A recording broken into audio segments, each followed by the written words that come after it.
Hi, let us see how to create a tool using a 3D model here actually. So we do have a slitting saw, which is in the 3D model format. And what we are going to do is use this 3D model and convert to into our tool actually. So first one, I'm going to select the whole model, right click, and you can say center of selection and activate that. So now we have the work plane at the center of the model. So select the whole model again, go into transform. So in this case, you can see transform to where. So transform to global. So now you can select that global transform. You can get the model from your work plane to the global transform place. So now you can delete the work plane if you want.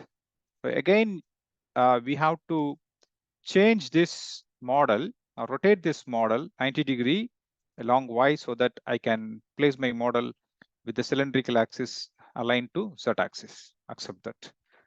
So now again, select the whole model, create pattern. Okay, so go to curve editor. So from here, you can able to select spun profile. So in this case, select the Z plane here at the status toolbar and also select the axis of rotation is Z, create. So now you can see that your pattern is created, accept it actually. If you look at this here, this is your pattern. So there are two ways. Either if you want the projection here, that means support here. If you want, you can keep it or you can able to delete also. So as of now, I just keep it as it is, but I want to cut this face here. So I don't want here, maybe from the chamfer. So delete and let's cut here also. So again, I just delete this area and make sure you have to create a single pattern actually, so single line. So for that, you can select Control and Alter. So you can see that it will create like this.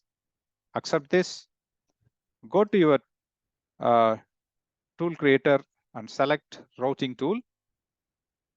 From here, you can able to select the geometry, which is a pattern, and you can create the tool profile here. You can see that it created. Okay, so from here, if you want to add your shank, you can add the shank here.